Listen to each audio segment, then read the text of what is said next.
ያሉ ስጋቶችና ምቹ ዕድሎችን ተረድቶ የብሔራዊ ደህንነትን የማረጋገጥ ስራ ወቅቱ የሚጠይቀው ጉዳይ ነው። ከውጫዊና ቀጠናዊ ሁኔታ ባሻገር የኢትዮጵያ ውስጣዊ ሁኔታ ለብሔራዊ ደህንነት ወሳኝ መሆኑን በየጊዜው የተደረጉ ጥናቶች ያመለክታሉ። በኢትዮጵያ በሀገረ መንግስት ግንባታ ሂደት ፖለቲካዊ ፍላጎቶችን በግጭት የማስፈጸም ፍላጎት እንዲሁም ጠንካራ ተቋማት ካለመኖር ጋር ተደምሮ የግጭትና ቀውስ መንስኤ ሆነው ቆይተዋል። ቋሚ ተቋማት አለመኖሩ ኢንስቲትዩሽናል ሌጋሲ አለመኖሩ ምክንያቱም ሀገረ መንግስት ግንባታዎች ይጀምራሉ። አዳዲስ መንግስታት ሲመጡ ያንን እያፈረሱ አዳዲስ ተቋማትን ለመገንባት ስለዚህ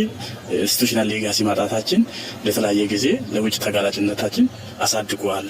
ከሁሉ በላይ ግን እንደዛስ ነው ያስቀመጥኩት ፖለቲካችን ፍላጎታችን የፖለቲካ ጉዳያችን ማስፈጸም የምንፈልጋቸው ሁሉ ጊዜ በጉልበትና በሚሊታሪ የኮንፍሊክት የቫዮለንስ መሰረታዊ ምንጮች ፖለቲካል ማቴሪያል እና አይዴንቲቲ ፋውንዴሽን አላቸው ማለት ነው። ስለዚህ ብሔራዊ ጥቅምን ለማውጫዊና ቀጠናዊ እንታይና ንሰምዕ ዘለና ብልጽግና ነዚ ኩነታት ናይ ኢራን እዚ ኢራን ብኢራንን ምስ ምዕራባዊ ዓለምን ኣጋጢሙ ዘሎ ኩናት ከም ሓደ ዓብይ ኣጀንዳ ወይ እውን ከም ሓደ ዓብይ መንጠር ባይታ ነቲ ናብ ባሕሪ ናይ ኤርትራ ንምእታው ዘለዎም ሕልሚ ወይ እውን ዘለዎም ኣጀንዳ ከሳልጠልና ዝኽእል ነጥቢ ከም ዝኾነ ገይሮም እዮም ክዛረብሉ ፈቲኖም ዘለዉ። ስለዚ እዚ ኣብ ሃገራት ናይ ጋልፍ ስቴትስ ኣጋጢሙ ዘሎ ወይ እውን ኢራን ምስ እስራኤል ኣብ ትገብሮ ዘላ ምስ ኣሜሪካ ትገብሮ ዘላ ኩናት ሕጂ ድማ ሑቲ ናብቲ ገይም ክኣቱ ስለ ዝኽእል እዚ ኩነታት እዚ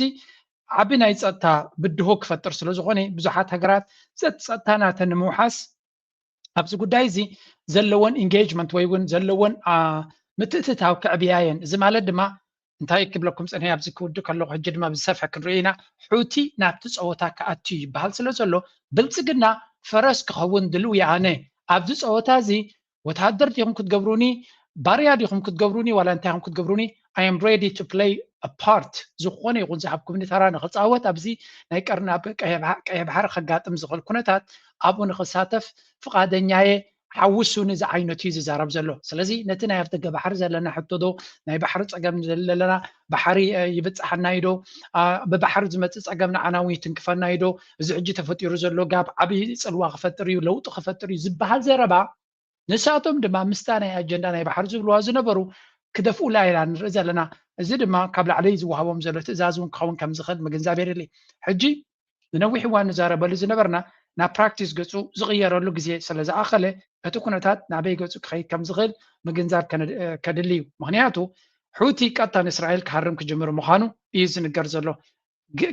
ናቱ ውፅኢት ድማ ኣብ ቀይሕ ባሕሪ እቲ ፀወታ ክሳዕ ክንደይ ክቕየርን ክፅሎን ከም ዝኽእል let's start with this one. Was in debt because of the Ansar Allah Houthis military attacks from 2024 to 25. They also were effective in ultimately announcing the closure of the port of Eilat and also the port of Haifa, all because of the Ansar Allah Houthis military attacks against all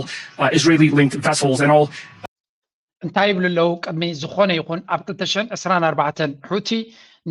ንናይ ቃዛ ኩናት ብምቅዋም ወይ እውን ኣብ ልዕሊ ቃዛ ህዝቢ ቃዛ ንፈለስጢማውያን ዝወርድ ዝነበረ ብምቅዋም ኣብ ዝገበሮ ተበግሶ ካብዚ ዘለዎ ቦታ እናተኮሱ ብዝገብርዎ ዝነበሩ ፅልዋ ጥራይ ንእስራኤል በባይት ሚልዮናት ዝዕቀን ክሳራ ከም ዘውረዱላን ነተን ክልተ ኣገደሲ ወደባት ናታ ሃይፋ ይኹን ኤላት ዝበሃሉ ንክልቲኦም ከም ዝዕፀው ከም ዝገበረን ሑቲ ዝገበሮ ስራሕ ድማ ንእስራኤል ዓብ ፅልዋ ገይረላ እዩ። ምክንያቱ እስራኤል ተሪኢኹማ ባቤል መንደብ ተተዓፅዩ እታ ቀንዲ ትኸስር ሃገር እያ። ምክንያቱ ዳርጋ ምልእቲ ኣፍሪቃ ኮሊሉ ናብ እስራኤል ክመፅእ ኣለዎ እቲ ካብ ኤስያ ትደልዮ ነገራት ማለት እዩ። እዚኻ ናይ ሎጂስቲክስ ዋጋ ናይ ካልእ ከምኡ ድማ እቲ ወደባታ እውን ብትክክል ንኸይትጥቀመሉ ዓብ ሓደጋ ፈጢሩላ ነይሩ። ስለዚ እዚ ኩናት እዚ ንእስራኤል ብፍላይ ሑቲ ዝፈጥሮ ኩናት ክልተ ሰለስተ ዓይነት ፅፍዒት እዩ ንእስራኤል ትፈጥረላ። ሓደ መራኽብ ናታ ወይ እውን ምስኣ ዝራኸቡ ሃገራት እውን በዚ ባቤል መንደብ ንከይሓልፉ ብቐሊሉ ክዓፅዎ ይኽእል ጥራይ ደይኮነስ ካብ ቦትኡ ተኪሱ ንእስራኤል እውን ክሃርም ዝኽእል እዩ። ሕጂ ድማ ካብቲ ቅድሚ ሕጂ ዝነበረ ሓንቲ ተወሳኺት ወሲኽላ ኣሎ። እሱ ድማ ስዑድያ ይኹን ጆርዳን ወይ ዝኾነ ይኹን ሃገር ኣብቲ ከባቢ ዘሎ ንሕና ዝተኮስናዮ ሚሳይል ኣብ መንጎ ክጠልፍን ኢንተርሰፕትን ክገብር ተጀሚሩ ንዕኡ እውን ክንሰሃልወ ኢና ዝብል መጠንቀቕታ ይብሎ። ስዑድያን ኢማራትን በትሪ ናይ ሑቲ ይፈልጥዎ እዮም። ምክንያቱ ን4-5 ዓመት ንሳቶምን ካልኦት ብዙሓት ሃገራትን ተኣኪቦም ከትክምዎ ይከኣሉ ብግምጣሉ ስዒርዎም ዝወፀ እዩ። ስለዚ ሕጂ እውን እንተኾነ ስዑድያ ብፍላይ ካብዚ ሕጂ ካብቲ ናይ ኢራን ንላዕሊ እዚ ሕጂ ሑቲ ክገብሮ ዝኽእል ኩነታት ዝለዓለ ክፀልዋ እዩ። እቲ ሕቶ ክሳብ ሕጂ ታንከራት ናይ ስዑድያ ወይ ናይ ካልእ ካብዚ ቦታ እዚ በዚ ንከይሓልፋ ክዓፅያ ይበለን ኣሎ ግን እቲ ተበግሶ ኔክስት ስቴፕ እንታይ ክገብሩ እዮም ስዑድያ ርዩ ትግምት ኣቡ ካትዩ ፎክስ ኒውስ ብተደጋጋሚ ስዑድያ ናብቲ ኩናት ኣብ ጎኒ ኣሜሪካን እስራኤልን ኮይና ናብቲ ኩናት ክትኣትፍያ ዝብል ዘረባ ንሰማዕ ኣለና if that happens እንድሕር ኣጋጢሙ ስዑድያ ናብቲ ኩናት ክትኣቱ ትወሲና ናብ ኢራን ትገብሮ ዘይኮነስ ምስ ሑቲ ክኸውን እቲ ኩናት ሑቲ ድማ ንስዑድያ ነቲ ትሕተ ቅርፂ ናታ ኣመና ክዕንዎ ከም ዝኽእል ቅድሚ ሕጂ ርዮም እዮም ስለዚ this is going to be very very interesting ዝመፅእ ዘሎ መዓልታት እቲ ኩናት ናብ ዝኸበደ ደረጃ ይኣቱ ስለ ዘሎ ናበይ ገፁ ክኸይድ ከም ዝኽእል ስምዕዎም ሕጂ እቲ ኔክስት ስቴፕ ንኩልና ንዓና ንቀርኒ ኣፍሪካ ንገማግም ባሕርና ዝትንክፍ ስለ ዝኾነ እስራኤል ክትንከፍ እዩ ግብረ መልሲ ናይ እስራኤል ካብቲ ቦትኡ ነፈርቲ እናሰደደ ሚሳይላ እናሰደደ ዲ ክሓርም ወይስ ኣብ ሶማሊላንድ ዘሎ ቦታ ናቱ ኣክቲቬት ክገብሮ እዩ ወይስ ብብልፅግና ዝኾነ ተበግሶ ክገብር ክእል ድዩ there's so many things you can talk about but ኣብ ጉዳይ ናይ ሱዳን ንሪኦ ዘለና ድማ ፅንሕ ኢልና ክንሪኦ ኢና እቲ ገይም ከመይ ሊቀያየር ከም ዘሎ ዶናልድ ትራምፕ ንስዑድያ ዘጠንቅቆ ፀንሐ ድማ he has to be nice to me ኣነ ዝበልኮ ክገብር ኣለዎ ዝመስል ዘረባ ድማ ኩሉ ነገር እናተሓሓስካ ክትከይድ እንከለካ ብዙሕ ኣገዳሲ ነገር ክንርኢ ኢና ሕጂ እቲ ኩናት ካብዚ ሕጂ ዘለናዮ ንድሓር ናበይ ገፁ ክኸይድ ይኽእል ኣብ ዝስምዕዎ extend beyond that? That is possible. That is possible. I mean, we're now entering the 5th week of this war, and with each passing day, we climb the escalation ladder a little bit farther. And there's always the risk of bringing actors in.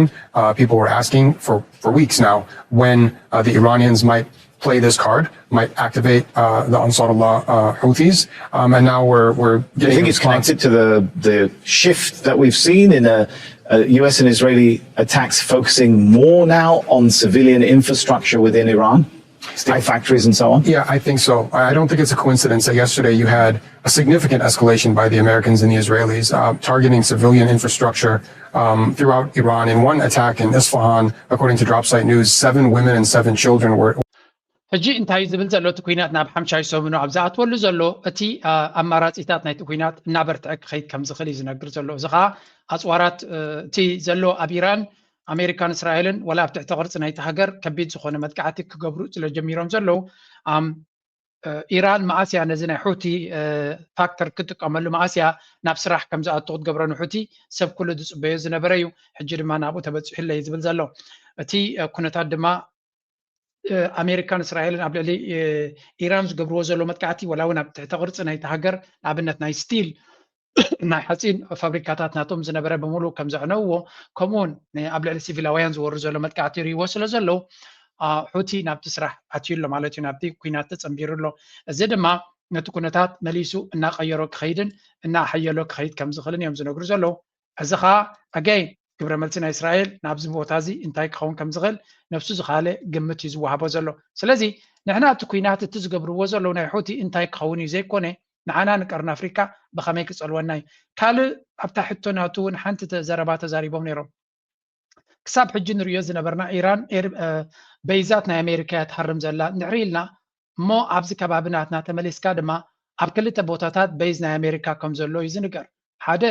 ኣብ ጅቡቲ በይዝ ናይ ኤርትራ ኣሎ ናይ ኣሜሪካ ኣሎ ኣብ ሶማሊላንድ ድማ ከምኡ በይዝ ናይ እስራኤል ከም ዘሎ ይንገር ኣሎ ስለዚ ሑቲ ከምቲ ናይ ኢራን ስታይል ተኸቲሉ ንጅቡቲ ነቲ በይዝ ናይ ኣሜሪካ ዶ ክሃርም ይኽእል ኸውን ወይ እውን ኣብ ሶማሊላንድ ዘሎ ዶ ክሃርም ይኽእል ኸውን ወይስ ቀጥታ ናብ እስራኤልን ነቲ ባሕርን ጥራይ እዚ እውን ሓደ ካብቲ ብዙሕ ኣዛራቢ ዘሎ ኣብ ቀርኒ ኣፍሪካ ببزوح ملكة أجن كترجم زغلين عن رزالنا قرن أفريقيا أبز قداي زي ببزوح ملكة كتسمبر كم زغلن برجز دما تنريو زلنا كونتات أقالي الكازر كهم كم زي كل إرترا بزكا بابزي ولا حنتي قداي ولا حنتي متتاوية باللان جن إرترا دما أبز قداي زي بفتينا زلينا كنت أقول لك كم نخل جن ردو كوين الله فتينا زلينا أبز قداي زي كنت أقول لك كم نخل هتكونتات برو كوين الله بلتسجنا دما لك كمزي أجندة بيزنا بروتين دليل زنا برنا أجندة حجز مسألة يمثل زبلو زلو يمثله حجي نزانا بحري حنسب تتوقع بلايا سلامتاي بس ناي السودان قد دايكا كانت هزاينا مغنياتو there is also this factor ببزوح من جديد زرب زلو أو قد داينا السودان دما بلتقنا إيدو إتي وزلو دما كلمة حيزو خمزلو يزن قرزلو if you remember there was this story of social media زور زنا برا مالتيو how the war between the army and RSF seemingly goes beyond Sudan's borders. This development followed the RSF's claim that they had seized the strategic border town of Kurmuk. كم تذكروا زي استراتيجيكاو كتما كرمك زبال حركاتهم بزح أزارب تكونوا زغلون نتي عود كينا دما نبزح من قد قيرو زخيلي ويلنا نيرنا سلازي نزو كينات زي بلتقنا كما يريو كنرينا مغنياتو أنا بلتقنا كادرتات بزعبا زي زبلو زلو كلتا سلس نقرات عبيت هاقرات أبزقو دايزي إيدن كتوا خمس غلاوني نقر سودان تاقاكيوش كرموكن تقوطاتر كرموكن تقوطاتر كرموك ምንድነው ለምንድነው እንደዚህ ኢሹ ሊሆን የቻለው እኔ ራሴ ደግሞ ለምንድነው ይሄን ጉዳይ አምጥቼ አንድ ትንሽ ከተማ የሱዳን ፈጥኖ ደራሽ ወይ ኩርሙክ ምንድነው ማለት ነገር ማወቅ ወሳኝ ነገር የሚሆነው ማለት የመጀመሪያ ኩርሙክ ማለት ለሱዳን ምንድነች ለኢትዮጵያ ምንድነች ኩርሙክን እንዲቆጣጠሩት ፈጥኖ ደራሹ አይል እንዲቆጣጠር የኢትዮጵያ ሚና ምን ነበር ለምን በዚህ ሚና ውስጥ ገባ ምን ጥቅም ያገኛል እንደ አገር ያው እንደ ብልጽግና እንደምናምን አይደለም እንደ አገር ሱዳን ላይ ድል ያጎናጸፈን የኩምሩክ መቆጣጠር ምንድነው እሱ ምለው ነገር ለማንሳት ሞክራን የመጀመሪያ ከሱዳን አንፃር እስቲ ኩምሩክ ማለት ምንድነች ምለው ነገር ላንሳ አራት ጥቅሞች ማለት በድንበር ላይ የሚንቀሳቀሱትን ኃይሎችን ለመቆጣጠሪያነት የሚጠቅም ወታደራዊ ደህንነት ቦታ ነች ኩምሩክ ለሱዳን ምን ማለት ነው ኢትዮጵያ ውስጥ የሚንቀሳቀሱ አማጽያኖች አገነት ሱዳን መንግስት የሆኑ ኃይሎችን የሚቆጣጠርበት حمد نتبي كاليت نتبي دماغ دغ ملكو ወሳኝ የደህንነት ቦታ ነው ማለት ይህ ማለት ምንድነው ኩምሩክ ከጅ ወጣ ማለት በኢትዮጵያ በኩል ወደ ሱዳን የሚመጣውን አደጋ መቆጣጠሪያ ነጥብ የለውም ማለት ነው በሌላ አነጋገር በጓሮ በኩል የሱዳን ሕጂ እንታይም ዝብሉ ዘለው ገለ ካብቶም ቁርብ ርእስ ለኒ ዝብሉ ናይ ብልጽግና ካድረታት ዩዚ ሕጂ እዚ ኩርሙክ ቦታ መቆጣጠር ማለት እንታይ ትርጉም ኣለዎ ንዝብል ብልጽግና ድማ ኣብዚ ጉዳይ እዚ ብሉ ብሙሉ ኣትዩ ከም ዘሎ ይዝንገር ሓደ ተመሊስና እውን ኣብዚ ካርታ ክንሪኦ ንኽእል ኢና እዚ ኣብይ ኣሕመድ በይኑ ዝወሰነ ጉዳይ ከም ዘይኮነ ምግንዛብ የድሊ እዚ ሙሉ ብሙሉ ወይ ሙሉ ብሙሉ ተዘይበልና ዓብ ክፋል ናይዚ ስራሕ እዚ ኢማራት ኢድ ከም ዘለዋ እሱ ጥራይ ግን ኣይኮነን ኪኑ ዝኸደ እውን ክኸውን ይኽእል እዩ ምክንያቱ ጉዳይ ናይ ሱዳን ኣብዚ እዋን እዚ ኣሜሪካ ኢዳ ኢትያትሉላ እስራኤል ኢዳ ኢትያትሉላ ንሪኦ ድማ ኣለና መሳት ፕሎስ መዓልታዊ ብዛዕባ ሱዳን ፖስት ዝገብሮ ዘሎ ንኣንጻር ሱዳን እምበር ንረብሓ ሱዳን ዝኸውን ከም ዘይኮነ ኢና ንርኢ ዘለና ሓደ ካብቲ ዝበሃል ዘሎ ድሮ ኢማራት መዛረባ ርእስያ ኮይና ዘላ ኣብ ልዕሊ ሱዳን ትገብሮ ዘላ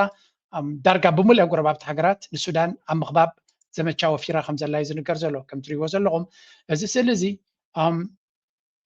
ዳርጋ ብኩሎም ጎረባብቲ ሃገራት ንሱዳን ندع مسرع بخلهم قربات حجرات بجك إيرترا بجك بإيرترا بجبت وني بلو مالتيو السودان بخل من قدي تحجز كم زلا متى ستاو تجبر كم زلا إمارات إذا ما لدما بكينيا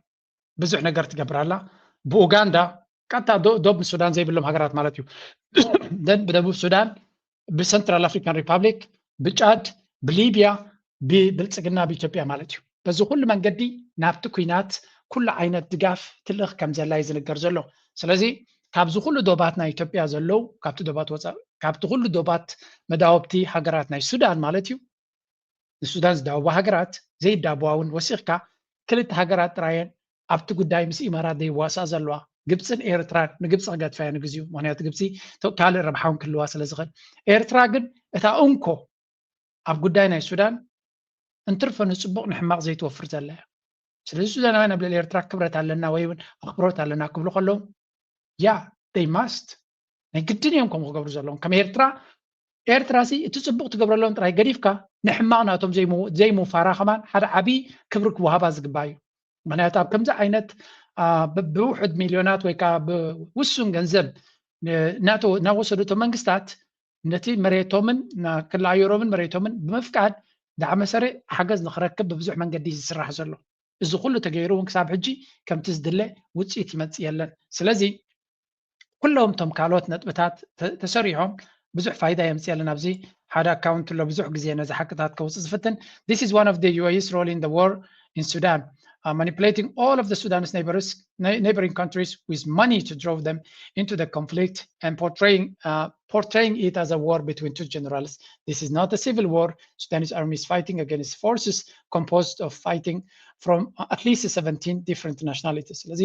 ኩናት ሱዳን ዘለዋ ብኢማራት ዝምወል ዘሎ በብዙሕ ገንዘብ ኢንቨስት ኮይሩሉ ዘሎ ብዙሓት ሃገራትን ብዙሓት ሓይልታትን ብዙሓት ዕሱባት ወታደራትን ብዝተፈላለየ መንገዲ ዝኣቱ ዘሎ ሎጂስቲክስ ጌርካ ነቲ ኩናት ናይ ሱዳን ንምንዋሕ ይግበር ኣሎ። እዚ እቲ ሕጂ ኣብዚ ካልእ ታርስቲ ኣላ ስምዑ። ኣብዚ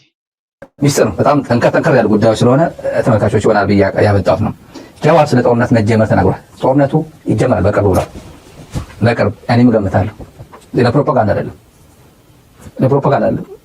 እኔም እገምታለሁ። ለዛ ነው ምን ያለ የኢራን ጦርነት በመጀመሩ አብይ አቆይቶታል። ሊጀምረው ያሰበው ባለፈው ነበር፣ ግን አጋጣሚ የኢራን ጦርነት በመጀመሩ አቆይቶታል። የኩምሩክ አሁን በምዕራብ በአሶሳ በኩል ሰሞኑ የኢትዮጵያ መካናይዝድ ኃይልና የኤስፒኤልኤም ኖርዝ የሚባለው አማጺ ቡድን ከአርኤስኤፍ ጋር በመተባበር የኩምሩክና አካባቢው ቦታዎችን ተቆጣጥሯል። በጣም ብዙ መገናኛ ብዙሃን እየዘገቡታል። እነሱን ኮንፎርም አድርገዋል። የሱዳን ከፍተኛ ባለስልጣን አንድ ከፍተኛ ባለስልጣን ከኢትዮጵያ በኩል ነው ጥቃት የተፈጸመው። በአሶሳ በኩል ነው ወደ ሱዳን ገብተው ጥቃት የፈጸሙበት። ኩምሩክ ተቆጣጥሮታል። የኢትዮጵያ መከላከያ ሰራዊት በመካናይዝድ ኃይሉና ከአርኤስኤፍ ጋር በመከላከያ እኔ ኢትዮጵያ ገባው አይደለም በኢትዮጵያ ስለዚ እዚ ኩምሩክ ዝበሃል ሰራዊት ናይ ኢትዮጵያ ሙሉእ ብሙሉ ኣትዩ ከም ዝተቆፃፀሮ ጀዋርን ካልኦት ኬላታትን ዝገልፁ ዘለው ኣብዚ ቦታ እዚ ንዳዕ መሬት ሂቡ ወይ እውን ሓጊዙ ጥራይ ዘይኮነ ሰራዊት ናይ ብልፅግና መካናይዝ ሰራዊት ናቱ ምስ ዳዕ መሰሪዕን ምስታዊ ዘሎ ኤስፒኤልኤም ዝበሃልን ብሓደ ኮይኖም ነዚ ቦታ እዚ ከም ዝቆፃፀርዎ ከም ዝገበሮምን ነቲ ከተማ ነቲ ስትራቴጂካዊ ቦታን ተቆፃፂሮሞ ከም ዘለው ይዝንገር። ኣብቲ ዓንተቦ ዝሃብኩኹም ግን ሓንቲ ነገር ኣይረሳዕኩልኩምን ናብኣ ክምለሰኩም ስለ ዘለኹ እንታይ ኢሉ ነይሩ ብዚ እንተሪኢኹሞ ክልተ ነጥብታት እዩ ዘልዕል ኣብዚ። ሓደ እቲ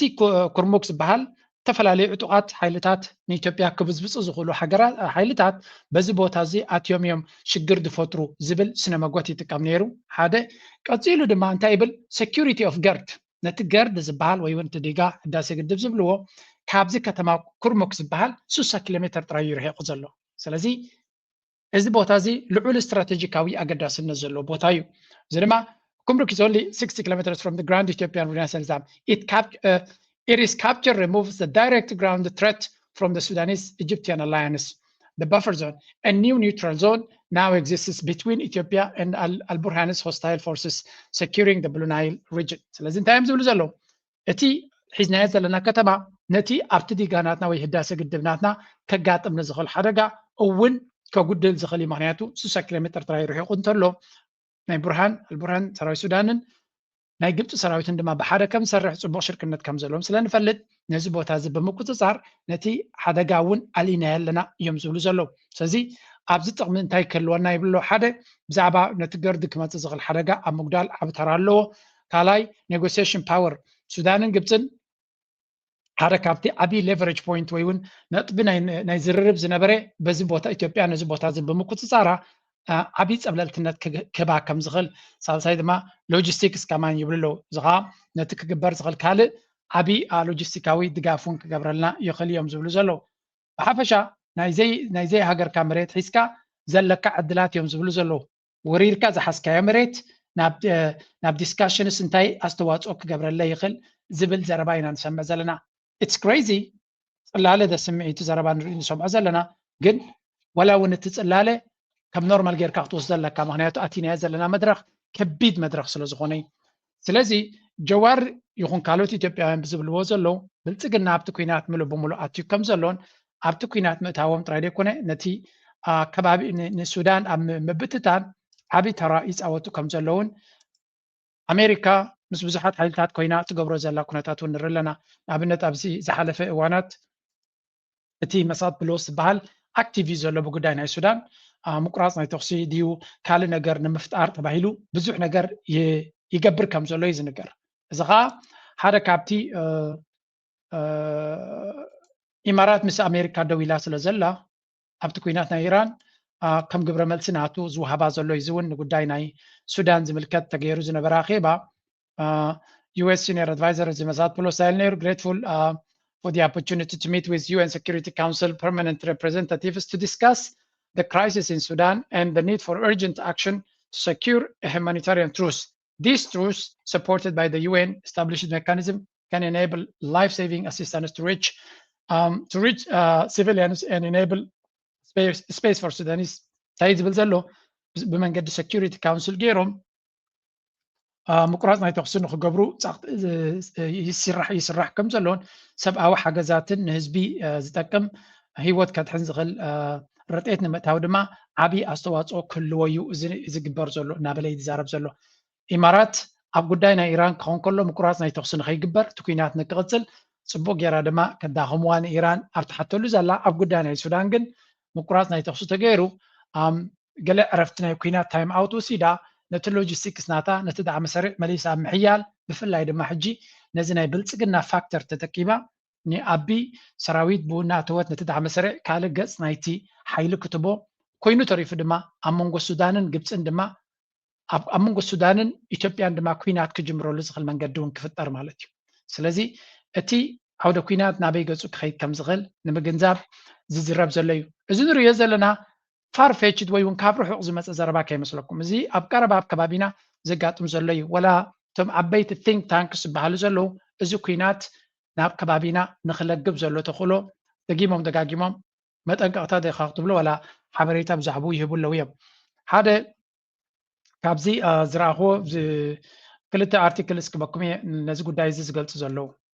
ለነዚህ አማጽያን ለፈጥኖ ደራሽ የሚሆን ለዚህ ብሉ ናይል ውስጥ ለሚንቀሳቀሱ ኃይል የሎጂስቲክ መንገድ ተበጅለት ማለት ነው አስፈላጊው ማንኛውንም ነገር ከውጭ የሚያገኘውን ነገር በቀላሉ ወደ ውስጥ ለማስገባት በር መግቢያ መንገድ አገኘ ማለት ስለዚህ ማለት አልቡራን ላይ አንገታቸው ላይ ገመድ ተጠመጠመ ማለት ነው ሌላኛው ጉዳይ ዳሰው ግድብ ቅድም እንዳልኩ ከም ትሪእዎ ዘለኹም እዚኦም ሱዳን እቶም ዕጡቃት ሚሊሻታት ወላ SPLM ዳዕሚ መሰሪዕ ኩላቶም ሎጂስቲክስ ናቶም ኣፍ ደገ ተኸፊትሎም ኣሎ ከም ድሌቶም ንሱዳን ክብፅብፅዋ ይኽእሉ እዮም እናበሉ ይሕጎሱ ኣለዉ ሕማቕ ጎረቤት እንድሕር ኮይኑ ከምዚ ዝሓልበልካ ሕማቕ ናትካ ንዑ ፅቡቕ ዝኾነ ዘሎ ወይ እውን ፅቡቕ ፀጋ ዝመፁ ዘሎ ገይሩ ይወስድ ኦኬ ፌር ኢናፍ ንመለስ እቲ ኩነታት ብብዙሕ መንገዲ ከነተሓዞ ስለ እንደል ዘለና ኢና ኢትዮጵያ ኣብዚ እዋን እዚ ኣብ ከምዚ ዓይነት ጉዳይ ንኽትጓየ ዝገብራ ዘሎ ብዙሕ ፋክተርስ ኣለዋ ኣብዚ ሕማቕ ተግባራት ኣብዚ ናይ ጀዋር ድራኹሞ እቲ ኩናት ናብ ኤርትራ ድዩ ናብ ካልእ ዝገብሮ ዘሎ እውን መደባት ኣሎ እዩ ጥራይ እቲ ኩነታት ሎጂስቲክስ ፈጢርዎ ብዘሎ ፀገም ክቀያየር ተገዲዱ ስለ ዘሎ እዩ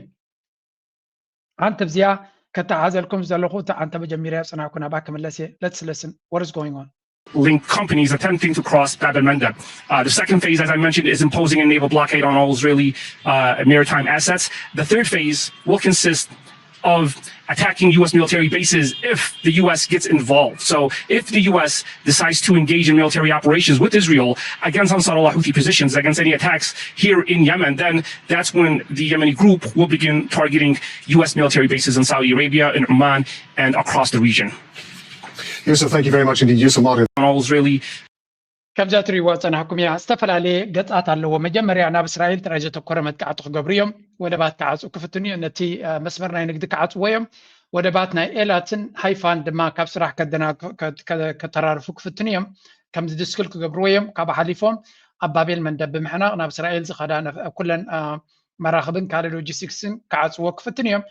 ምናልባት ነዚ ክትፈትሕ ኢላ ኣሜሪካ መፂኣ ክትሃርሞም ተጀሚራ ድማ እቲ ኩናት ናብ ሃገራት ናይ ኣሜሪካ በይዛት ኣብ ስዑድያ ዘሎ ኣብ ዑማን ዘሎ ኣብ ኢማራት ዘሎ ክገብርዎ ይኽእሉ እዮም ቅድሚ ሕጂ ዝገበርዎን ዘርዓድዎምን ስለ ዝኾኑ ሕጂ እውን ክደግሞ ይኽእሉ እዮም እዩ ዝበሃል ዘሎ ስለዚ እዚ ቫርያብል እዚ እውን እዚ ባእታ እዚ እውን ኣብ ዙርያና ተገቲሩ ዘሎ ይኸውን ስለዚ ናብ የመን ጥራይ ዘይኮነ ናብ ስዑድያ ዘሎ ወይ እውን ናብ ዑማን ዘሎ በይዛት ጥራይ ዘይኮነ ኣብ ቀረባ ግዜ ኣብ ሶማሊላንድ ዘሎ በይዝ መጠንቀቕታ ሂቦም ነይሮም እዮም ሕቲ ኣብ ጅቡቲ ግን ኣይተዛረቡ ነይሮም ስለዚ እዚ እውን ካልእ ዘይተደልየ ሓደጋ ክፈጥር ዝኽእል እዩ ኣብዚ ሓደ ኣርቲክል በዞም CSIS ዝበሃሉ ናይ ሓደ ቲንክ ታንክ ኣብ ፖሊሲ ደረጃ ዓብ ፅልዋ ዘለዎ ዝወፀ ኣርቲክል ነይሩ ከም ትሪእዎ ዘለኹም ኣብ ቀርኒ ኣፍሪካ እንታይ ፅልዋ ክህልዎ እዚ ኩናት እዚ ናይ ኢራንን ናይ እስራኤልን ኣሜሪካን ኩናት ኣብ ቀርኒ ኣፍሪካ እንታይ ፀገም ክፈጥር ይኽእል ኢሎም ሓደ ነገር ተዛሪቦም ነይሮም እንታይ ዝብሉ ዘለዉ እንታይ ዓይነት ፅልዋ ኣለዎ ኣብዚ The Horn of Africa is increasingly entangled into the fallout of Iran's regional conflict. proxy dynamics and maritime tensions in the Red Sea spill into the Horn states shaping their security environment. ስለዚህ እዚ ኩናት እዚ ካብቲ ናይ ኢራን ወይ ካብ ፐርሺያን ጋልፍ ወፂኡ ናብ ቀይሕ ባሕሪ ከባቢ ከም ዝመፅእ ከም ዝኽእልን ብዝተፈላለየ መንገዲ ፕሮክሲ ወይ ድማ ብኢድ ኣዙር ዝግበር ዘሎ ኩናት ድማ ናብ ብዙሕ ሃገራት ኣትዩ ሽግር ክፈጥር ከም ዝኽእል ይብሉ ኣለዉ ንኣብነት ዞባዊ ቅልዑነት ወይ እውን ፀገማት ዘለዎም ይብሉ ፍራጃይል ስቴትስ ወይ እውን ኣብ ሰንኮፍ ዘለዋ ሃገራት ከም በዓል ሱዳን ሶማሊያ ከምኡውን ኢትዮጵያ ኣብ ሰንኮፍ ዘላ ይብልዎ ኣለዉ CSIS ማለት ሓደ ዓብይ ቲንክ ታንክ ናይ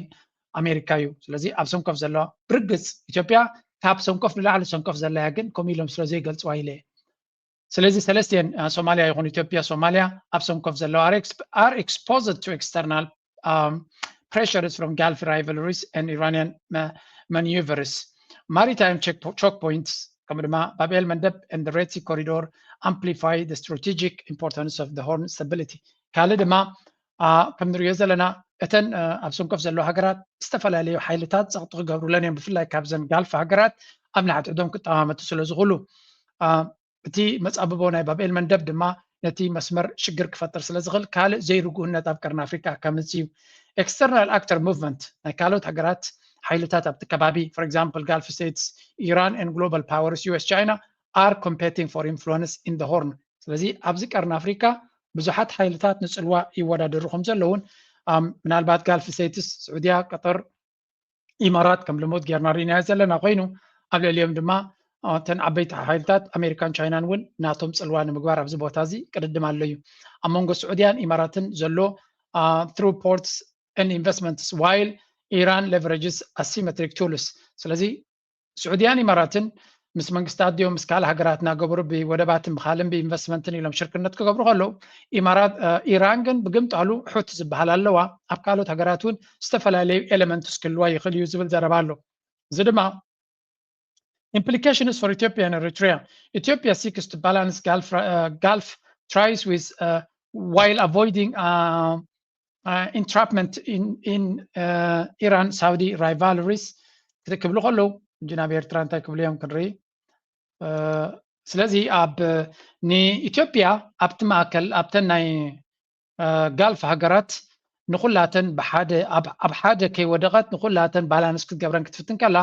Eritrea's strategic location makes it a potential node in these contests despite its isolationist posture ይብላሉ ኢትዮጵያ ምስ ኢራን ዝምድና ኣለዎ ምስ ስዑድያ ዝምድና ኣለዎ ምስ ኢማራት ዝምድና ኣለዎ ስለዚ ንኩላቶም ባላንስ ክገብር ኣብ ናይ ሓደ ድማ ከይወደቐ ክኸይድ ክፍትን ከሎ ኤርትራ ግን ምስቲ ናይ ተነፅሎ ፖሊሲ ዘለዋ ይብሉ ኣለዉ ኣዝያ ተጠማቲት ሃገር ክትከውን እያ ኣብዚ ቦታ እዚ ስለዚ እቲ ኣዝዩ ኣገዳሲ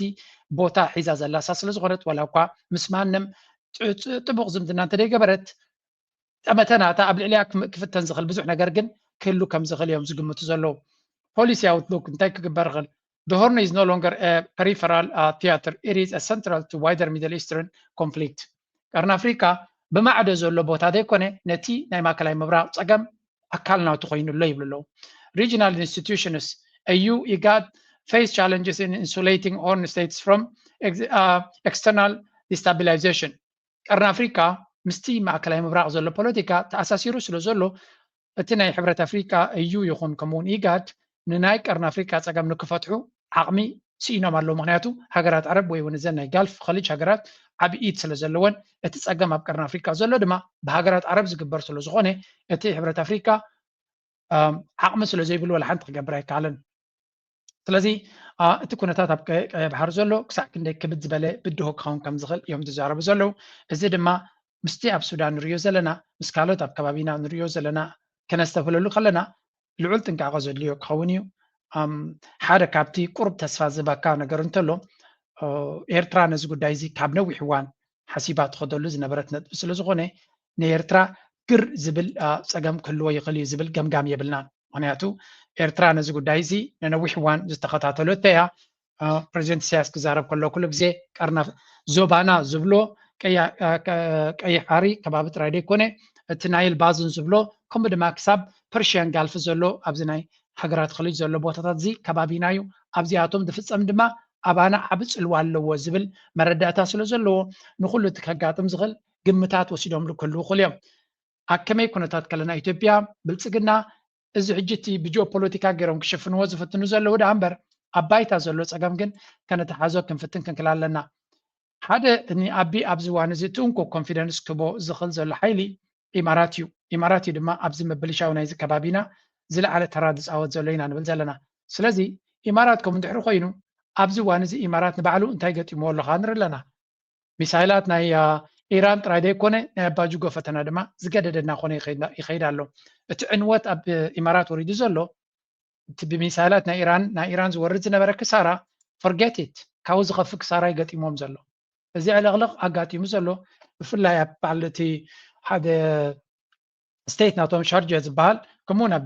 ዱባይ ዘጋጠመ ክትሪኦ ከለኻ ኢትስ ሪል ሞንስተር ዝኾነ ዕንወት ወሪዱ ከም ዘሎን معات تقرص عني كم زلون معات شجر قت إمام كم زلون عن رجالنا وسيد نايز خلون رجالنا دما اتناي مسائلات ناقص على خلو قطبات طويل خلو توريزم نقيص خلو إنفستمنت نقيص خلو أبا جو قد ما بقديو نتتري في دولة تقرصي عبك سارة يتيل خم زلون عن رجالنا زد ما كنا عاق زي بلوك ساراتاتي كنا عاق زي كل ما نمكن عقو زي كل كسارة يريد وازل زهجر زيا. If anybody is telling you هبتل لنا جنزبال لنا قلل لنا قلل تبلغ no these are monsters خونس أجماتهم دبي مالت حركة ماي it's not like كما أمريكا عب هاجر عب تكساس الله مسقطة ما كالد زعبي كفال حنتي يكون قتل ضغط إمارات مالت كل تستيتيو أبدا من دبيني تخيل كل توساقي زدمري مرعق مزلو يكون دبينا أبدا بيوتي هاجر زبال أكلت يوم برتع زغن على الله قاتي ملو بفلاي دما بدبي مسز زلاتو ناي توريزم ناي كالنص اقطو ريد وازلو ازك وسخلا خلو قليل يجبلك كله كحسوس دليو بفلاي دما زي ناي ريل استيت ديزاستر يزبال ريل استيت تزعبي سيكتور ناتاي سلازي نخول تكزاوتي كحاسس غلن كعنز غلن سلازغونه اتصقم بعب درجه خيديو بلصقنا دما they know already انت عينت صقم كقطمون كم زغل اتكونتات كمالتنا مالتي እና በርሃሎም ይخيዳሉ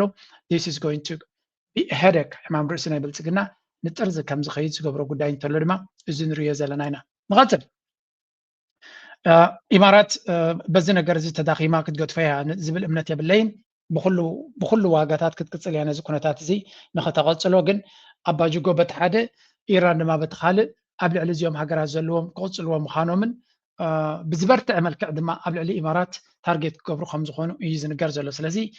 ኢራን ክሳብ ዘይተሳዕረት ንኢራን ክስዕሩ እንተዘይኪሎም ኢራን ክትንብርከኽ ተዘይኪላ ኣብ ኢራን ስርዓት ክቕየር ተዘይኪሉ ናይ ኢማራት መጻኢ ኣዝዩ ከቢድ ይኸውን ብኡ መልክዕ ድማ ናይ ኢማራት ኩነታት ኣዝዩ መጠን ዝኸበደ መጠኑ ክልተ ነገር ክንፅበይና ሓደ እቲ ቁጠባ ናይ ኢማራት ተዳኺሞም በስመ አብ ዝብልሉ ወይ ከዓ ምስምላ ዝብልሉ ደረጃ ክበፅሑ እንተዘየለ ድማ ናይ ቀርኒ ኣፍሪቃ ምትእትታው ናቶም ብዝለዓለ ደረጃ ክቕፅል እዩ እዚ ከም ርዱእ ጌርኩም ወሰድዎ ስለምንታይ ፕላን ቢ ናቶም ይቀርኒ ኣፍሪቃ ኣብ ለንቀነ ጥራይሲ እዚ ዘረባ እዚ እናተዛረብና ከለና ሓደ ነገር ወፂኡ ነይሩ ዜና ኣብዚ ስምዑ To East Africa, Kenya is preparing to transform itself into a global manufacturing hub. East Africa's largest economy has attracted a massive foreign investment coming straight from the Gulf. A Dubai-based firm, Arise IP, is set to invest $3 billion in Kenya over the next 5 years. كم تريو زلهم زي عينت زيناتات قد عليو زي سمع زلو السودمان تايو لنكني اب اثيوبيا نا انفستمنت اخيبا غيرنا نيرنا يلوم نيروم حساب 10 بليون سب انفست قبرلو مخانو تنغيرلو ما نحقنتو نغزي خنقطفينا سلازي بزح انفستمنت خغبر كم زغل ابوم زغلص حبريتا وصي نيرو حاده اب كينيا خنريو خلنا دما كباب 3 بليون دولار كب حدا تكال ناي دبي زلو تكال مالتيو ناب كينيا invest قبرهم خانم نجيرهم علو إذن تايزريكا these people are going to invest more and more أبز كبابزي إسرائيلويان نبعلهم أب كينيان أب أوغندا نزقبروا زلو حزبي من سيناتهم حزبناتهم كاب إسرائيل نتمجسنا بأفريقيا يزوح زلو يدبالدلو تلازم ببزحي أب كينيا بزح بوتاتات جزيوم ستلي قبروا خمزلون ناب أوغندا ونكموين عن رجال الناس لذا أفريقيا كل زي artificial كتماتات قال ملا دبي دوكت أرض زبال زلو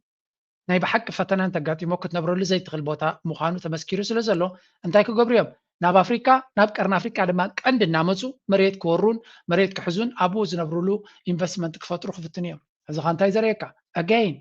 ኮሎኒያሊዝም መግዛእቲ ከጋጥም ከም ዝኽእል ባርነት ከጋጥም ከም ዝኽእል እዩ ዝንገር ዘሎ ስለምንታይ በዓል ገንዘብ መፅዩ መራሕቲ ኣፍሪካ ድማ ከም ትፈልጥዎም ገንዘብ እምበር ካልእ ሕማም የብሎምን ከተሓሓዘልኩም እዚአን ክልትየን እቲ ከጋጥመና ዝኽእል ብድሆ ብኩሉ መልክዕ እናተረዳእካዮን ተፀኒዕካ ኣገዳስነት ክህልዎ ይኽእል እዩ ወዚስ another report ብዙሕ ገንዘብ ኣብ ዘለኩም ስምዑ ዝድሓን ክልቲ ከተሓሓዘልኩም ስለ ዘለኹ Economic momentum increasingly defines geopolitical influence. Few developments draw attention quite like significant investment commitments and a push toward industrial self-reliance. Now, a series of major announcements from Ethiopia is drawing fresh focus, not only for their scale, but for what they reveal about the country's evolving economic strategy. From over $13 billion in newly signed investment agreements to a reported $5 billion in foreign exchange savings through domestic production, these developments may indicate a broader shift, one that blends global capital inflows with internal capacity building. ከም ትሪእዎ ዘለኹም ናይ ኢንቨስትመንት ፕሮግራም ገይሮም ነይሮም ኢትዮጵያ ናይ ኢንቨስተር ሓደ ኮንፈረንስ ናይ ኢንቨስትመንት ፎረም ገይሮም ነይሮም ኣብቲ ፎረም ድማ ናይ 13 ዝኸውን ቢልዮን ኢንቨስትመንት ረኺብና ዝብል ዘረባ ንሰማዕ ኣለና እንታይ እዚ ነገረካ እዚ ሓደ ነገር ይዝበርሃልካ ኢንቨስተርስ ናይ ብሓቂ ቁፅሪ ዲ ዋላ ገለ ናይ ብሓቂ ገንዘብ ዲ ዝኣቱ ዘሎ ወይስ ንኣብይ ኣሕመድ ንምድሓን እዩ ንሱ ንበይኑ ንግደፎ ሓደ ነገር ብሩህ ነገር ኮይኑ ኣሎ ኣብ ሃገራት ዓረብ ዘሎ ካፒታል በብዝሒ ናብ ቀርና ኣፍሪካ ክመፅእ ክፍትን እዩ ምክንያቱ መግብን ማይን ሂወቶም በዚ ዘለዎ መንገዲ ክቕፅሉ ከም ዘይክእሉ በርሂሎም ኣሎ ስለዚ ስትራቴጂ ናቶም ናይ ህላዊ ሕቶናቶም ከስዕዎ ክፍትን እዮም ምስ መንግስቲ ናይ ኣፍሪካ ጥራይ ዝምድና ምግባር ጥራይ ዘይኮነ ግን ተተኻኢሉ ነቲ መንግስቲ ኮንትሮል ክገብሮ ክፍትን እዮም ንኣብነት ብልፅግና ኢማራት ተቆፃፂራ ተላ እቲ መንግስቲ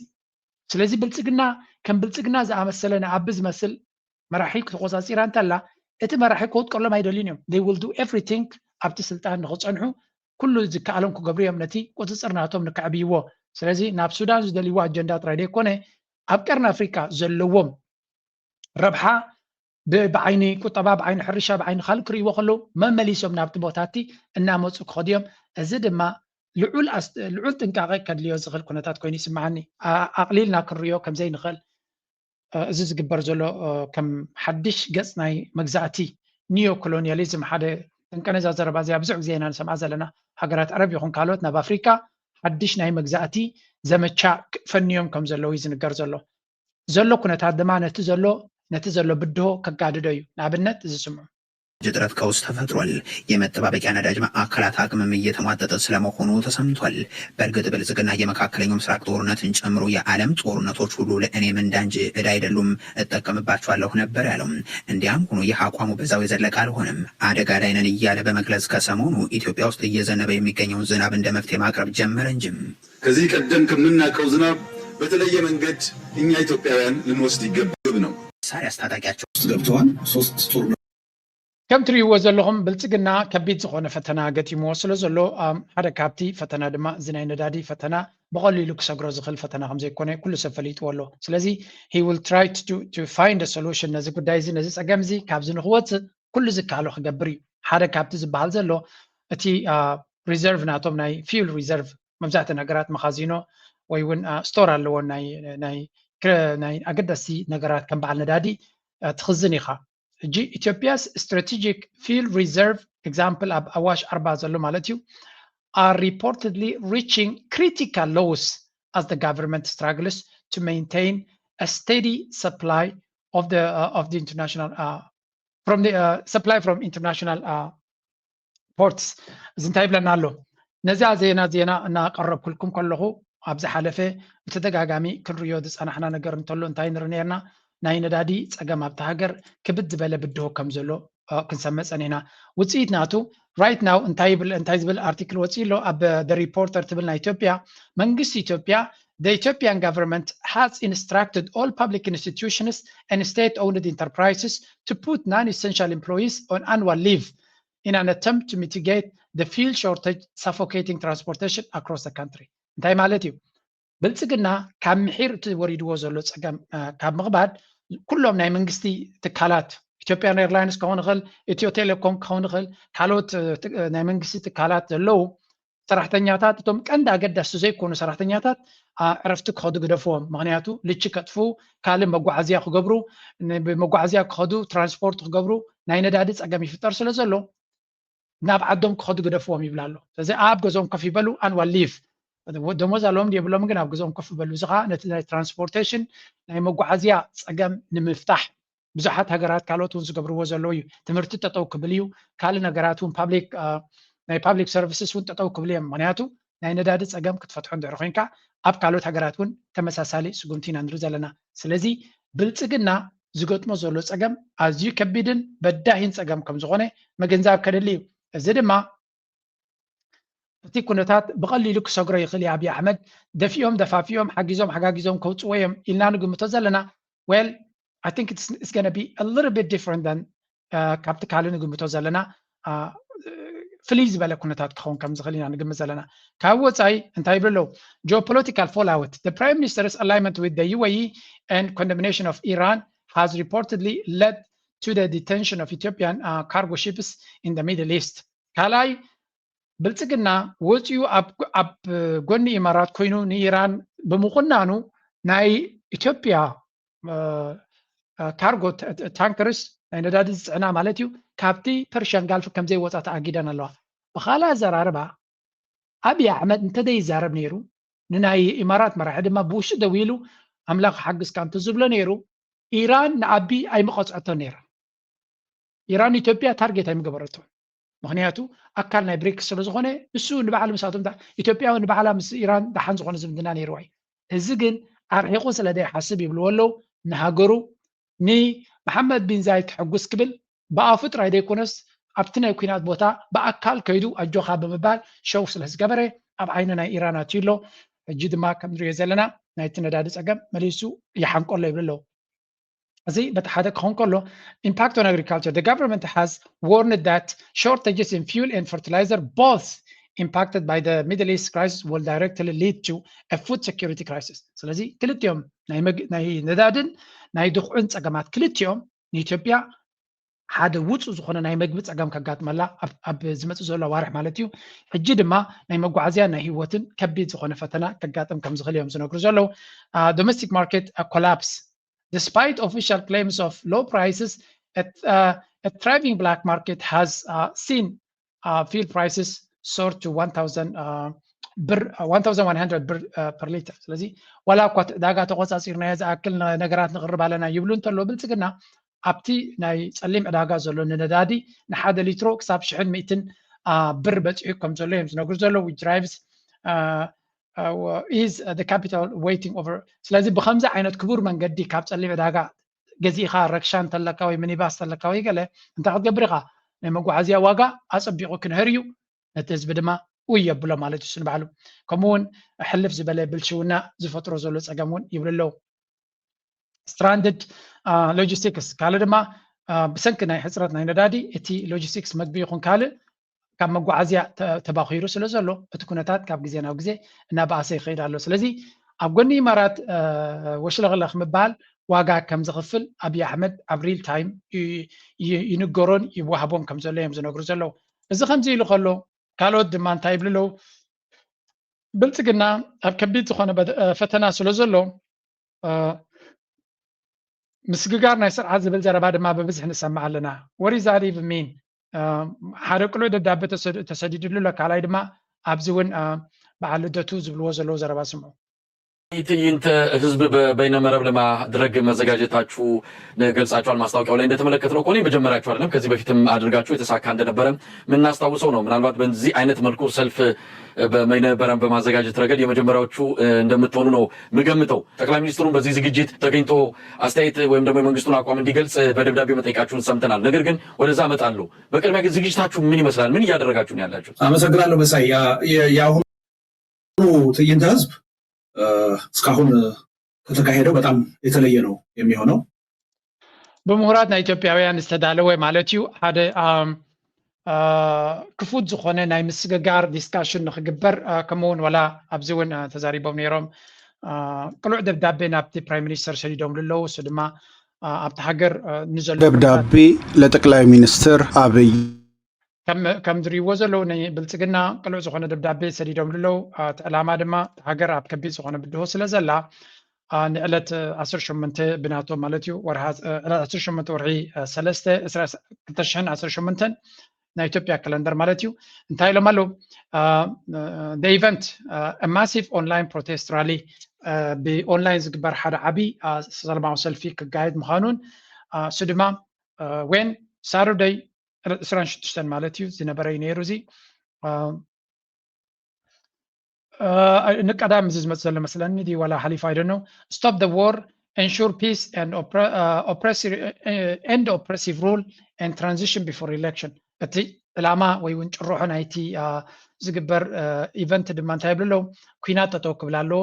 ሰላም ክነግስ ክኽእል ኣለዎ እቲ ጨቋኒ ኣካይዳ ጠጠው ክብል ኣለዎ ካልኣይ ድማ ምርጫ ገዲፍካ ናብ ምስግጋር ናይ ስልጣን ክትኣትለካ ዝብል ማለት እዩ ዝኻ ንህዝቢ ነቲ ሃገር ከሰጋግር ዝኽእል ሓድሽ መንግስቲ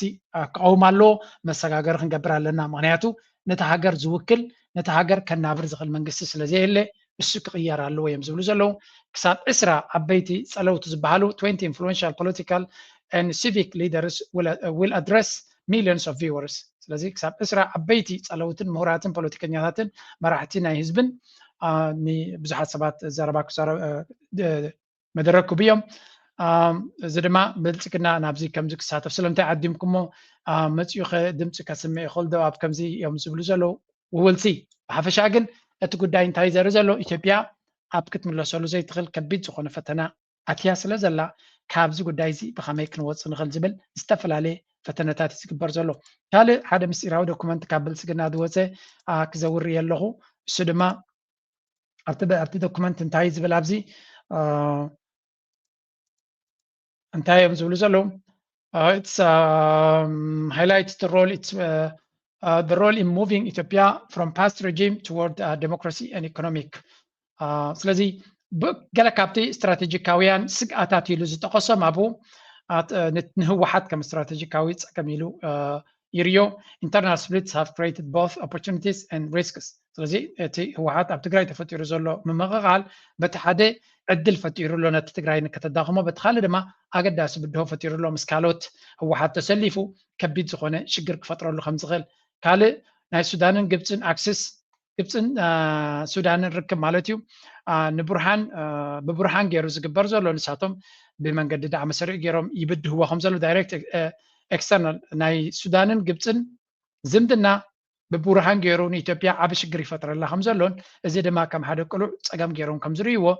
ግብፂ ድማ እንታይ ይብላ ኣሎ ኢጅፕት allegedly supports a regime change in Ethiopia through military and financial aid to the opposition groups ግብፂ ናይ ስርዓት ለውጢ ወይ ከዓ ናይ ረጂም ለውጢ ትፀር ከም ዘላ ኣብ ኢትዮጵያ ብዝተፈላለየ ተቃዋምቲ ገይራ ይብሉ ኣለዉ ካልእ ንፋኖ ካብ ሓደ ምሳና ዝሰርሕ ዝነበረ ኣንፃርና ኮይኑ ሓደ ዓብይ ናይ ዕንወት ሓይሊ ብምባል ይገልፅዎ እዚ ስለዚ ንኤርትራ ሻዕብያ ሓደ ግዜ ምሳና ዝሰርሕ ዝነበረ ሕጂ ግን ኣንፃርና ዝሰርሑ ዘሎ ንስርዓት ናይ ብልፅግና ንኸጥፍእ ዝፅዕር ዘሎ እዩ ብምባል ይገልፅዎ ነቲ ናይ ኤርትራ እውን ስለዚ working for the regime collapse it accuses of supporting Fano coordinating with Sudan and Egypt to encircle Ethiopia ስለዚ ንፋኖ ብምሕጋዝ ምስ ግብፅን ሱዳንን ኮይኑ ኣንፃር ኢትዮጵያ ነቲ ስርዓት ንክቅይር ይሰርሕ ከም ዘሎ እዮም ዝነግሩ ዘለዉ እዚ ካብ ናቶም ዝወፀ ዶኩመንት እዩ ስለዚ እቲ ዝኽድዎ ዘለዉ ኩነታት ብዙሓት ፀላእቲ ኣለውና ግብፅን ኢትዮጵያን ብድሕሪት ኣለዉ እቶም ካልኦት ሓይልታት እውን ምሳቶም ኮይኖም እዮም ዝሰርሑ ዘለዉ ከውድቑኒ ዝብል ሓሳብ ኢና ንሰምዕ ዘለና ስለዚ እዚ እውን ነብሱ ዝኻለ ንብልፅግና ረቢሹ ዘሎ መድረክ እውን ብሓፈሻ ናይ ትግራይ ፈተና በዓል ፃጥቃን ምዃኖም ካብ ቀደም ፈሊጦም ነይሮም ሕጂ ድማ እቲ ዝዓበየ ፈተና ናይ ትግራይ ዳርጋ ሓዲያ ኣፍልጢ እቲ ኩናት ድዩ ዋላ እቲ ሕማቕ ሕጂ ክመፅእ ከም ዝኽእል ኢና ንርኢ ዘለና ካብኡ ውፅእ ኢልና ሓንቲ ናይ ኤርትራ ክበኩም ምስ ኣብይ ኣሕመድ ፀሚሮም ነይሮም እንታይ ምስ መፀ ኣብይ ኣሕመድ ኣመት ፀበየን ምስ ፈተነ የስ እዚኣ ተሰማሚዕና ኣላ ዶ ኣብይ ኣሕመድ ደው ክንብል ኢና ንሒሎም ነይሮም ናብ ኤረትራ ሕጂ ምስ ኣተው ምስ ፈተኑ ማለት እዩ የስ ተኣምኑላ ዶ እዚኣ ወላ ዓቕሚ ህልዎም ኣይህልዎምስ ከምዚ ኣብይ ኣሕመድ ይፈልጥ እዩ ብደይ TDF ብደይ ተጋሩ ንኤረትራ ክወስዳ ይኽእል እዩ ከምኡ ጥራሕ ግን ኣይተራእይዎ ብኡ ጥራሕ ኣይተራእይዎ ኢትዮጵያ IMF እዩ ዘማሓድራ ካብ ዲሲ ገንዘብ ናይ ዋሽንግተን ዲሲ ተገዚኣ 3.2 ቢልዮን ከፊሎም ካብ 1945 تحت كولونايزر نرى إثيوبيا كم هاجر أبزع عام 2026 إثيوبيا هاني 120 بليون تواهيبهم أو إريترا تريو لهم تسألتات إثيوبيا مع بنا ستي بحري قلة قزاوتي يريهم إريترا أولي غايلهم مع كستا يريهم على تميريا تريو لهم مش برهاتهم بنفعاتهم أي متن بناي ساعدو جنزبي ما تيزالو زخولو تريو زلهم توغزي يوم حجي إثيوبيا تايب لهم إريتراوان تغزيهم بإيطاليان يبلخا سأجميلن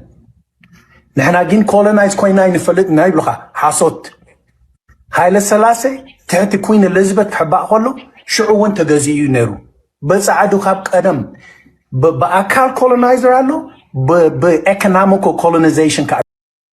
كابتن بيلا غيرو متيلو كم تري وزلهم بلصقنا زوزدو زلو شبد عدا انصار ኤርትራ ولا ونتي اب نا ኤርትራ ጉዳይ አዝዩ ነብፀጋም ከይድ ዝነበረ ናብ መስመሩ ይመልሰሎ ሰብ ፖለቲካዊ ረዳዳናቱ ብዛዕባ ውሽጣዊ ዓድና ዝተፈላለዩ ርእይቶ ክህልዎ ክልዩ ኣብ ጉዳይ ናይ ልኡላውነት ናይቲ ሃገርን ታሪክ ናይቲ ሃገርን ነፅነት ናይቲ ሃገርን ግን ፍጹም ዘየከራኽር ነጥቢ ክረግፅ ክኽእል ኣለዎ ሰብ ንኤርትራውያን ድማ ካብቲ ሕውስውስ ዝበለ ንጹር ዝኾነ መርገጽ ንክህልዎም ዝገብር ዘሎ ብልጽግና ኣብይ ኣሕመድን ምስጋና ይግቦ ቀፂልና ናብ ጉዳይ ናይ ሃገርና እስከ ንኺድ ጉዳይ ናይ ሃገርና መመሊሱ እንዲሁ ዜናታት ኩዕሶ እግሪ ሃገራዊት ጋንታና ሎሚ ናብ ኤስዋቲኒ ተበጊሳ ከም ዘላ እዩ ዝንገር ዘሎ ድሕሪ 2-3 መዓልቲ ካልኣይ እግሪ ፆታ ክህልዋ ስለ ዝኾነ ግን ሓንቲ ኸ ካልእ ዜና መፅያ ኣላ ጀርመናዊ ታደን ኤርትራዊ ቦኒ ተወሊዶም ንወላዲ በትሽዑ ኣብ ኩዕሶ እግሪ ቡንደስሊጋ ብዘርእዮ ዝነበረ ብሉፅ ብቕዓት እታ ናብ ፕሪምየር ሊግ ትሓልፍ ጫፍ ረጊፃ ዝነበረት ካርዲፍ ሲቲ ብ11 ሚልዮን ፓውንድ ፈሪማቶም ተተሓሒዞም ናብ ፕሪምየር ሊግ ናይ ምድያብ መደብ ሒዞሞ ዝነበሩ ግን ክሰልጦም ኣይከኣለን ሳሙኤል ማለት ግላዘል ንካርዲፍ ሲቲ ናብ ፕሪምየር ሊግ እንተዘየደየባ ናብ ሃገሩ ተመሊሱ ንሓንቲ ካብ ዓበይቲ ክለባት ጀርመን ክንሳ ናብ ቡንደስሊጋቱ ወሪዳ ንዝነበረት ሃምቦርግን ብሉፅ ኣመዝጋብቲ ሊግ ብምዃን ዝሓለፈ ዓመት ናብ ቡንደስሊጋ ክድይባ ኣብቂዕዋሎም ኣብቲ ባየር ሙኒኽ ብገፊሕ ትመርሖ ዘላ ፀወታት ቡንደስሊጋ ድማ ሃምቦርግ መበል 12 ተርታ ሒዛ ትርከብ ግላዘል ካብ ጀርመናዊ ታደን ኤርትራዊ ቦኒ ተወሊዱ ንወላዲኡ ኣካይደሉ ዝነበርኩ ቃለ መጠይቕ ክሳብ ናብ ኤርትራ ብምምፃእ ስነ ስርዓት ጥምቀት ከም ዘካየደሉ እውን ኣብቲ ግዜ ይዕሊልና ነይሮም ግላዘል ሓደ ካብቶም ብሃገራዊት ጋንታ ኤርትራ ሕቶ ዝቐርበሎም ተፃወቲ እዮም ኣማህረንቲ ስለ ዝነበረ ግን ንሕጂ ኣይመፀን ኣሎም ኣብዚ ደረጃ ዝርከቡ ተፃወቲ ናይ መወዳእታ ውሳኔ በፂሖም ናብ ሃገራዊት ጋንታ ኤርትራ ክፅምበሩ እንተኮይኖም እቲ መጀመርያ ክረጋግፅዎ ዝደልዩ ቀፃልነት ሃገራዊት ጋንታ እዩ ولا قاود 32 عمت بصحي يحلون لهجراويت غانتا جرمن صاوعيت كمصو زل تقلو تحوت انت مثلا زهجراويت غانتا بقصاري ابز مصاري صوتات كتساتف مخانا مزرغاغص عين كم تري وزلهم بوندسليغا تصاوتنا هامبورغ تصاوتاي زخونه ኤርትራዊና ንርዘለና ናይ ባሓቂ ንሃገራዊት ጋንታና ልዑል ኣበርክቶ ክህልዎ ዝኽእልን ኣገዳስነት ክህልዎ ዝኽእልን ሰፊሕ ተመክሮ ዘለዎ ኣብ ዓበይቲ ክለባት ዝፃወት ዘሎ ተፃዋታይ ኢና ንርኢ ዘለና ኣሌክሳንደር ይስሐቅ ድሮ ነቲ ሃገራዊት ጋንታና እዚ መጀመርታ እዩ ካልእ ክንፅበይና ብምባል ኣብ ኤክስ ናቱ ኣብ ትዊተር ኣብ ኢንስታግራም ናቱ ፖስት ገይርዋ ነይሩ ብፍላይ ናይዚ መንእሰይ ዛንታ ድማ ናይ ባሓቂ ደስ ኢሉኒ ሃገራዊት ጋንታና ቀፃልነት ንክህልዋ ጥራዮም ዝደልዩ ዓበይቲ ተፃወቲ ናይ ኤርትራ ድማ ከካብ ዝነበርዎ ክንሰምዖም ጀሚርና ኣለና ኣብየት ሓጎስ ዝስምዓና ዘሎ ካላርስቲ እዩ ስለዚ ሃገራዊት ጋንታና ምናልባት ንሕጂ መን ክትረክብ እያ እንታይ ክትረክብ እያ ካላርስቲ ኮይኑ እዚ ተፃወታይ እዚ ግን ከም ተፃወታይ ድዩ ወላ ከም ቴክኒክ ኣድቫይዘር ድዩ ነቲ ሃገራዊት ጋንታ ከድልያ ከም ዝኽእል ፍሉጥ እዩ እዚ ድማ ሓደ ካብቲ ነቲ ሃገራዊት ጋንታና ፍሉይ ፀጋታት ክህባ ዝኽእልን ንብዙሓት ሰባት ናይ ብዙሓት ኬላታትን ኮሜንቴተርስን ኣቓልቦ ከም ትስሕብ ገይርዋ ዘሎ እዩ ሃገራዊት ጋንታና ነዛ ሕጂ ዝፅበያ ዘሎ ፀወታ ናይ ኤስዋቲኒ ዝኾነ ይኹን 0-0 ወፂኦም ድዮም ሓንቲ ጎል እትዮም ድዮም ነዚ ዓወት ናቶም እንድሕር ዓቂቦሞ ናይ ብሓቂ ዓብ ነገር ከም ዝፈፀሙ ጌርና ኢና ክንወስዶ ሃገራዊት ጋንታና ድማ ናብ ዝበለፀ ደረጃ ንክትከይድ እቶም ኣብ ከባቢ ኣብ ደቡብ ኣፍሪካ ዘለኹም ያሬድ ተስፋ ይኮነ ጌርና ኤምባሲ ናይ ሳውት ኣፍሪካ ናይ ኤርትራ ኣብ ሳውት ኣፍሪካ ተነጊሩ ኣሎ ኤርትራውያን ኣብኡ ዘለውን ካልኦትን ናብቲ ቦታ ብምኻብ ክሕግዝዋ ከም ዝኽእሉ እዩ ዝንገር ዘሎ ግን ድሓን ንግዚኡ ወላ ከምቲ ዝድለ ሓገዝ ተዘይረኸበ ኣብ ዝቕፅል ግን ሃገራዊት ጋንታና ኣብ ግብፂ ድዩ ናብ ካልእ ሃገራት ኣብ ትፃወተሉ ብዙሕ ደገፍ ክትረክብ እያ እዚ ድማ ከብርዱ ጌርና ንወስዶ ኡጋንዳ ኬንያ እንተመፅያ ድማ ኣናዘር ለቨል ማለት እዩ በዚ ኮይኑ በቲ ብሃገራዊት ጋንታና ኣዝና ተሓጒስና ስለ ዘለና ናይ ሎሚ ኣርስቲ ኣብዚ ኩዴ ምናልባት أبكال أرستي نزيات رايكس معكم قد مودي أبوساتكم كم زيهم قبر نيرهم جعانو نايم إيدا نيرهم جعانو نايو بيتر حدك ولا جعانو نايم إيدا هندسنا يكون أستاذنا وريهم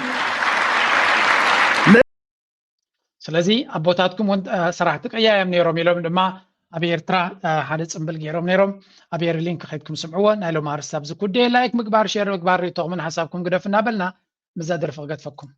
لا لا لا لا لا لا لا لا لا لا